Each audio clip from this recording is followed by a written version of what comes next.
নমস্কার, দ্য রিপোর্টে আপনাদের স্বাগত। বাঙালির প্রাণের উৎসব একেবারে দোরগোড়ায়। আর কিছুদিন বাদেই দুর্গোৎসবের আনন্দ উপভোগ করতে শহরের রাজপথে নামবে অগণিত দর্শনার্থীদের ঢল।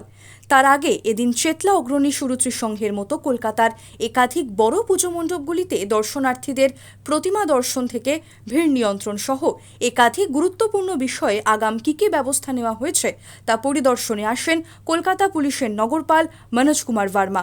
পুজোর শহরে সাধারণ মানুষের গাইড হিসেবে শীঘ্রই আসতে চলেছে একটি অ্যাপ, জানালেন তিনি। সেই সঙ্গে উৎসবের মরশুমে তিলোত্তমার ট্রাফিক পরিস্থিতি নিয়েই বা পুলিশের তরফে কেমন প্রস্তুতি নেওয়া হয়েছে কি বলছেন সিপি, আসুন শোনা যাক। পাবলিকের জন্য দুর্গাপূজার একটা অ্যাপ কলকাতা পুলিশ তৈরি করেছে। এই অ্যাপটা আমরা দু একদিন পরে লঞ্চ করব, সেটা এক্স্যাক্ট লঞ্চ ডেট আমরা বলে দেব। ওই অ্যাপে বিভিন্ন রকম ইউজার ফ্রেন্ডলি ফিচার্স আছে। একটা জায়গায় যদি যেতে হয় তো পূজা প্যান্ডেলে কোথায় থেকে এন্ট্রি হবে, কোথায় থেকে এক্সিট হবে, আশেপাশে কোন কোন পূজা অ্যাভেলেবল আছে, এমার্জেন্সি কন্ট্যাক্ট নাম্বার, হেল্পলাইন, বিভিন্ন রকম ফ্যাসিলিটি অ্যাভেলেবল আছে।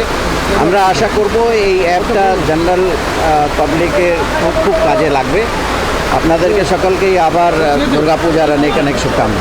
কলকাতা পুলিশ অনেকবার পূজা অর্গানাইজার যারা আছেন ওদের সঙ্গে অনেক মিটিং আমাদের হয়েছে। গত 6 মাস ধরে আমাদের প্রস্তুতি চলছে। জয়েন্ট সিপি হেডকোয়ার্টার বিভিন্ন জায়গায় বিভিন্ন পূজা প্যান্ডেলে ঘুরে দেখেছেন। ট্রাফিকের তরফ থেকে আমাদের ট্রাফিক অ্যারেঞ্জমেন্ট রিভিউ করা হয়েছে।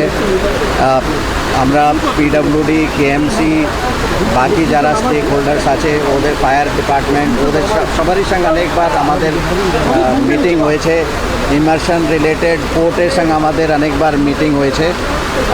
আমরা রেডি আছি। Kolkata police from security point of view আমরা প্রস্তুত আছি। ট্রাফিক আমরা ভালো করেই ম্যানেজ করতে পারবো, এরকম আমরা অ্যাসুরেন্স দিতে পারি। শ্যামল পাল, দ্য রিপোর্ট। জয় হিন্দ।